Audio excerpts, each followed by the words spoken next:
desprende de las protestas de ayer. Hubo un bus extraurbano que regresaba a San Juan Zacatepeques y fue detenido por la Policía Nacional Civil.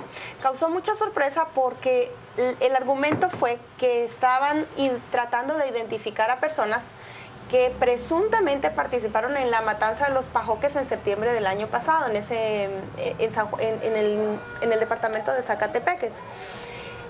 Pero lo que causó extrañeza fue el tiempo y también de dónde provenían las personas. Venían de participar en la manifestación pacífica en la Plaza de la Constitución. ¿Hay o no hay motivos para preocuparnos o generar suspicacias, compañeros, de que detengan a un bus en estas condiciones? A ver, yo de entrada digo que a mí me parece razonable y diligente de parte de las autoridades que busquen hacer valer las órdenes de captura, pero me pregunto si la forma en que condujeron este procedimiento es el adecuado, es decir, el volumen de agentes que utilizaron, la hora en que lo hicieron y cuando los manifestantes o las personas provenían de desarrollar una manifestación política.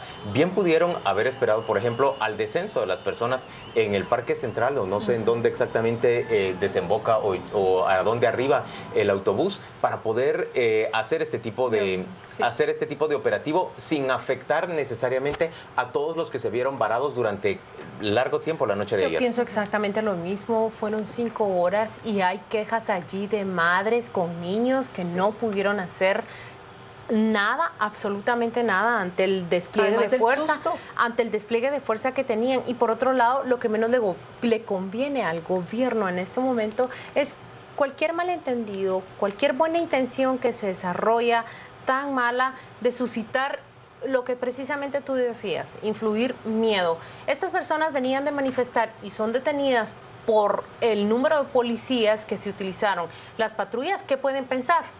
Así es. No se puede pensar nada bueno. Fue desproporcional, creo yo. Se hablaba de 300 agentes y más o menos 20 radiopatrullas para capturar a 2 personas que iban adentro de un bus.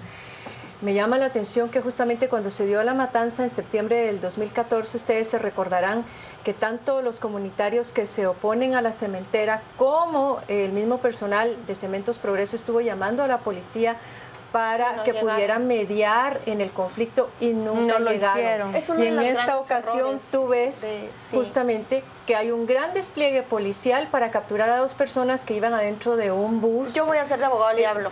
Creo, sin tener tanta información más que la versión oficial de la policía, que un operativo de este tipo que intente capturar a 2 personas que iban en ese bus, de por sí ya se puede prever que iban a tratar de evitar que se los llevaran.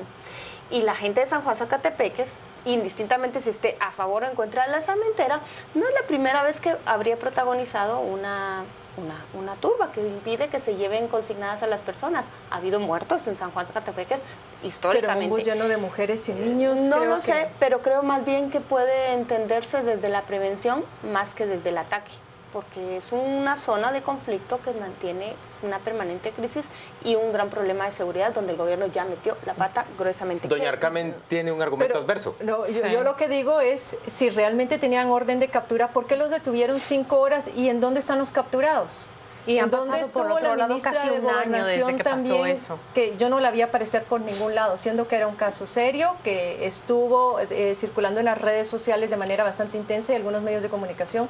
La ministra estuvo ausente todo el tiempo. Finalmente los dejan ir. De la captura ya no se sabe absolutamente nada. Creo que sí hay que darle más seguimiento al caso y tratar de investigar al final si era un acto intimidatorio, era para qué y por qué. Y a mí no me cabe la menor duda que hay un error ahí, un error en el tipo de actuación que tiene la policía. Pero no en la búsqueda de hacer efectivas órdenes de captura. Por supuesto, no, nada que sea la fuerza de la ley puede ser un error, pero también la forma en que se hizo y en la detención de mujeres con niños que venían de protestar, sí tiene que ser un error. Estamos recibiendo mensajes a nuestras cuentas de Twitter en las cuales nos hacen la aclaración. Lo del martes no son paros, nos indican, son protestas. Bloqueos. No son bloqueos, nos dicen, sino son protestas. Son protestas. Pero ¿por qué protestas desde las 5 de la mañana en los ingresos a la ciudad de Guatemala? ¿Eso busca paralizar el tráfico o no es así? Digamos, van a manifestar en el Arriate Central para no evitar... No tendría ningún sentido si a mí me parece que va a ser en los ingresos, si no es que van a tapar los ingresos, porque a mí lo que me parece es que hay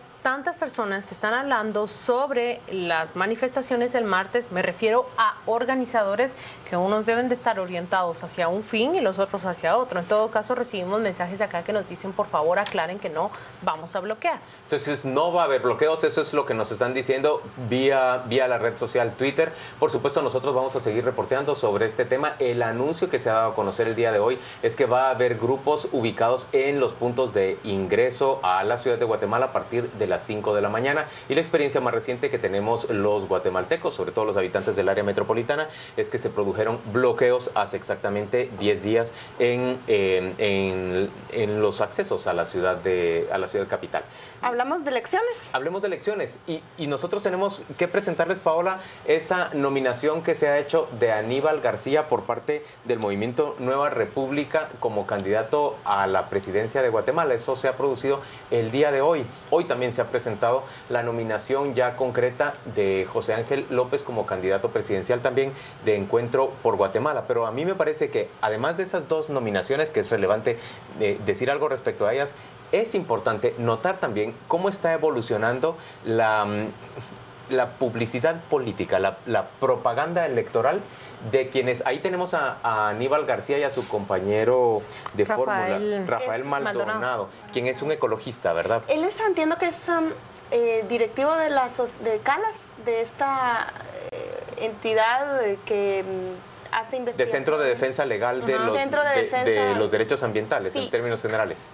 Y creo que es abogado, si no estoy mal. Así es, y entonces Aníbal García, que ha sido diputado al Congreso de la República, que fue parte también del movimiento de Ninette Montenegro y luego se distanció de ella, pues es quien está siendo nominado a la presidencia por parte del MNR. Ya les decía también que hoy se ha nominado tanto a José Ángel López como a Pedro Lamport como el binomio del partido Encuentro por Guatemala. Pero yo empezaba a hablarles, Paola, sobre esa evolución que noto en la propaganda electoral.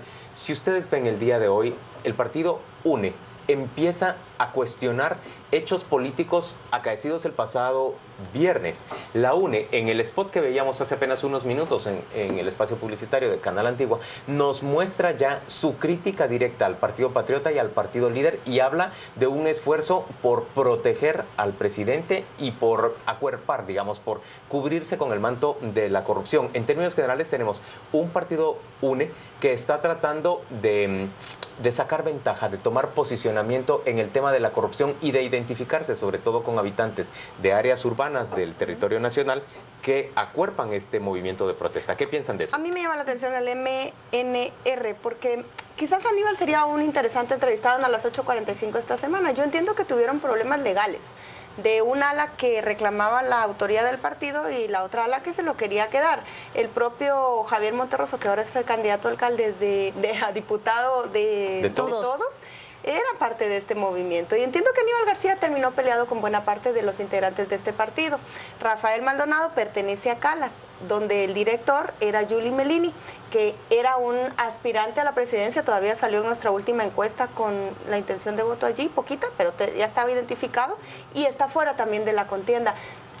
No sé qué pasa en los partidos de la izquierda que siempre están tan peleados y tan fragmentados. Nunca logran. Bueno, la derecha también está muy fragmentada. Sí, claro, no tanto.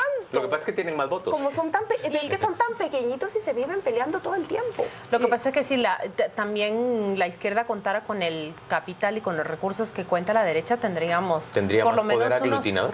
Tendríamos unos 6 partidos grandes. Yo le encuentro más sentido que cuando te peleas eso. donde hay recursos que donde no hay. Es que están muy divididos. Yo lo que pienso es, están tan divididos y son tan pequeños que por eso nunca es muy factible que queden cancelados, creo yo, en la próxima contienda, porque ustedes saben que para que no se cancele tendría que obtener al menos más del 5% de los votos en la elección presidencial y lograr por lo menos un diputado. Hay algunos partidos que uno mira compitiendo ahora que yo la verdad más bien veo que van a ser cancelados porque no veo ni los liderazgos ni el tiempo necesario para que hagan campaña y es un riesgo enorme el que están corriendo.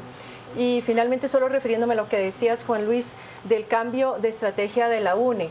Yo más bien veo que esto podría ser algo riesgoso. Sí. Y que más bien la señora podría verse nuevamente, afianzar la visión de oportunismo, de oportunista, claro, que también genera mucha desconfianza, su caudal de antivoto.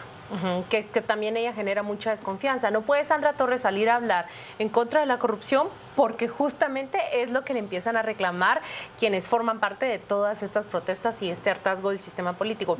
Yo quiero hacer referencia a ese binomio de José Ángel López y Pedro Lamport. Creo que entre todo lo que sucede en estas elecciones hay candidaturas a las que debemos escuchar. ¿Y por qué digo que las debemos escuchar? No con el ánimo de ser convencidos o no, pero creo que ese binomio, esa combinación es interesante, como también la es la del señor Lizardo Sosa con el señor Miguel Lara, ¿es? No, el Mario García Lara. Mario García Lara. Creo que son binomios que van a proponer ideas, que van a proponer... Dudo mucho que lleguen a proponer proyectos, más bien me pregunto si se encuentran en la capacidad de proponer proyectos y no precisamente con ellos, sino me lo pregunto con todos los partidos, pero creo que son combinaciones de pensamientos que son interesantes, de personas que tienen experiencia que los coloca en una condición que por lo menos a mí me interesa qué tienen que decir sobre el rumbo del país. Comparte eso, Juan Luis, que le interesa escuchar qué van a decir ellos. Vamos a ir rápidamente a presentarles una nota internacional que se refiere a esa decisión del rey de España, Felipe VI, de retirarle el ducado de la ciudad de Palma, en Mallorca, a su hermana, la infanta Cristina. Esta es una decisión de alta política en España en la que la monarquía está buscando enviar el mensaje que no arropa, no acuerpa y no está de acuerdo de ninguna manera con la corrupción a la que se vincula el marido de la infanta Cristina. Ella no ha concedido, no ha resignado sus derechos a la sucesión dinástica. Ella entiendo que es la sexta o séptima. Pero ya. No, hasta eso perdió. Con el retiro ya perdió su lugar en la línea de sucesión, según yo veía. Eso no lo pierde. Eso no lo pierde. Pierde el ducado, pero no pierde. Ella es la única. Ella tiene que renunciar, y aunque su padre y su hermano, dos reyes, se lo han pedido, ella ha decidido hasta este momento no renunciar a sus derechos sucesorios.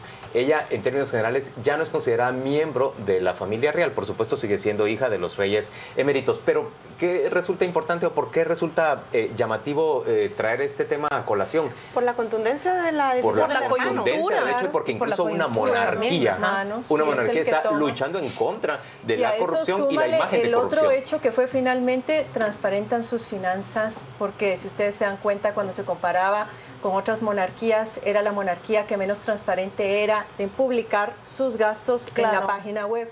Finalmente también esta semana transparentan ellos y dan información más precisa acerca de sus ingresos y de sus gastos. Y yo creo que ese debería de ser un resultado del ambiente que vive Guatemala, y voy a hablar en términos más futuristas que presentes.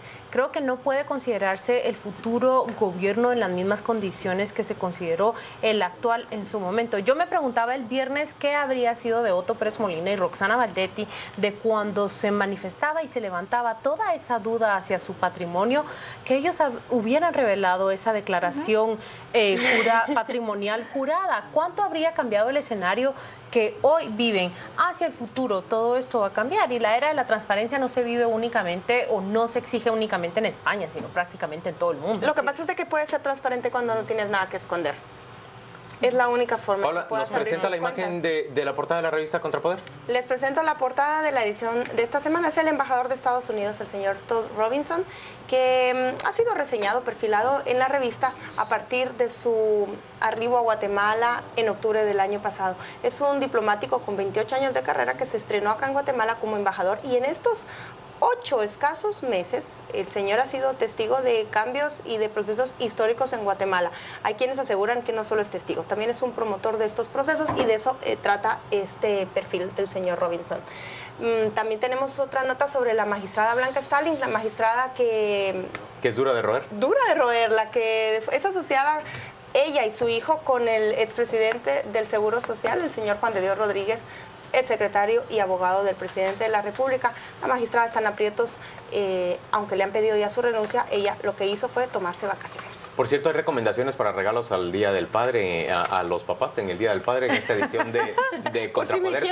Se lo digo porque en términos generales a los papás se les trata, digamos, de manera bastante distinta, o se celebra de manera bastante más reducido el día, más reducido el Día del Padre en comparación con el Día de la Madre. Vamos a despedirnos en este momento. Le agradecemos enormemente su compañía, su audiencia a lo largo de las 8:45. Le invitamos a que permanezca con nosotros en Destino 2016. Hoy vamos a entrevistar a Lizardo Sosa, el candidato a la presidencia por el partido Todos.